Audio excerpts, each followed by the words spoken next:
Welcome to the Explainer. We were all promised this huge revolution with 5G, but the future, well, it's already moving on. So today, we're going to look at what's coming next, 6G. So to really get a handle on 6G, we've got to start with 5G. It was hyped as this massive leap forward, right? A total revolution. So before we jump ahead, it's worth asking, did 5G actually deliver on that promise? Well, the reality is 5G hit some pretty big roadblocks. For one, rolling out those super high-frequency networks, it turned out to be really expensive and way harder than expected. And get this, most of what we call 5G today, it's actually still leaning on a 4G backbone. That really limits its true potential. On top of all that, power efficiency just wasn't a big priority from the get-go. So you had operators looking at the cost and the complexity and just hesitating to go all in because they weren't sure they'd ever get their money back. All right, here's what we're going to cover. First up, the 5G report card. Then we'll get into why 6G is really more of an evolution, not a revolution.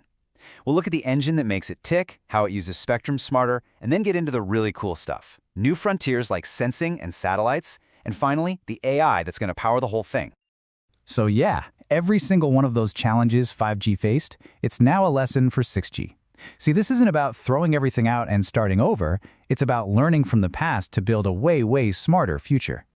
And this right here, it perfectly illustrates one of the biggest lessons learned. You see, most of the 5G we have is what they call non-standalone. It's basically a hybrid that still depends on 4G, and that created a ton of complexity. So the big goal for 6G is to be standalone from day one, a totally clean break that unlocks its full power right out of the gate. And that idea leads us right into the core philosophy behind 6G. It's not some complete radical revolution. It's much more pragmatic than that. It's a targeted evolution that's designed to fix what was broken and just make what already works even better. Yeah, and this quote really just nails it. It's all about building on that 5G foundation, specifically closing the gaps in what it can do. The idea is to support new, powerful use cases and, this is key, actually provide a real return on investment for everyone involved. I don't think this is some far-off fantasy. It is already in motion. The standards bodies have a crystal-clear timeline laid out. The research is happening right now. The formal work starts in just a couple of years, and it's all pointing toward a commercial rollout around 2030. Okay, so let's pop the hood and look at the foundational tech. What's really the core engine of 6G? Well, it all starts at the most fundamental level of the network. And that foundation is called the physical layer, or Phi for short.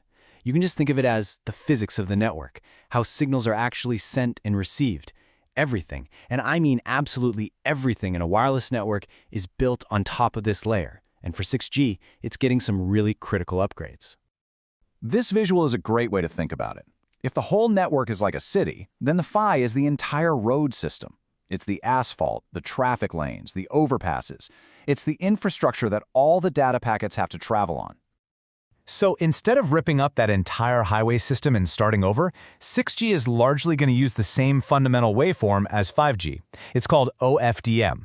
Researchers basically think it's way better to refine and enhance this tech that we know works rather than starting from scratch.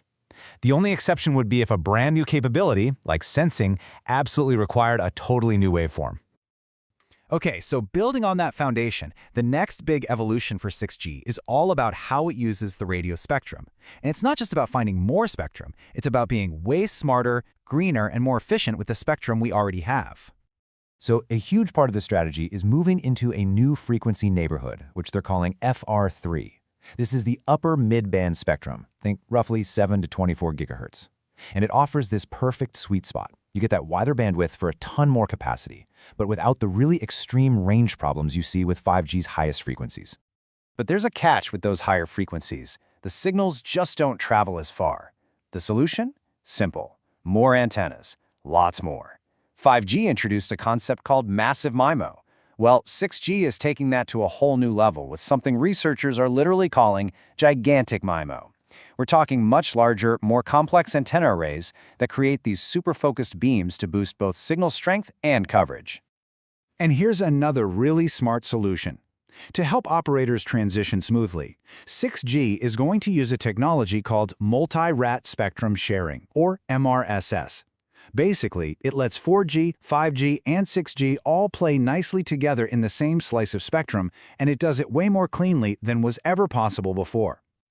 And the efficiency gain here is, well, it's the real story. The older way of doing this, DSS, was super complex and not very efficient. MRSS, on the other hand, is targeting over 95% efficiency. That is a massive improvement, and it makes deploying 6G alongside the networks we already have so much easier. All right, we've covered the practical stuff, the improvements. Now let's get to the really exciting part, the revolutionary new things that 6G will be able to do, things that are just not possible with the networks we have today. I mean, think about it. What's the fundamental job of our networks right now? For decades, from 1G all the way to 5G, the goal has always been the same. Just connect things. Connect our phones, our laptops, our smart speakers, you name it. But 6G adds a completely new dimension. It's not just about connecting devices anymore. It's about using the network itself to sense the physical world. The radio signals basically become a kind of radar, letting the network see and map the environment around us. This breakthrough technology is called Integrated Sensing and Communications, or ISAC for short. With this, the network itself will be able to do things like detect a pedestrian, track a vehicle, or even map a factory floor. And it can do it even if those objects don't have a chip or a connection at all. This whole idea of sensing as a service could be one of 6G's killer apps. And to make sure this new connected sensing network is truly everywhere, 6G is being designed from day one to include something called non-terrestrial networks. We're talking about satellites, drones, high-altitude platforms. All of it will be a core part of the standard, not just some add-on later. The promise here is seamless coverage across the entire globe. But okay, wait a minute. How do you manage all of this new complexity? You've got gigantic MIMO, spectrum sharing, sensing, satellites, the whole shebang. Well, the final, absolutely essential piece of the 6G puzzle is the intelligence that ties it all together. Artificial intelligence. See, in 5G, AI was kind of an add-on. It was something you applied on top of the network to try and optimize it. But in 6G, AI and machine learning are being built right into the very fabric of the network, from the deepest physical layer all the way up to the top. This makes the entire system intelligent by its very nature. Here's a perfect example of how that works. Right now, for your phone to get the best possible signal, it's constantly sending detailed channel quality reports back to the cell tower. That creates a lot of overhead, a lot of extra data.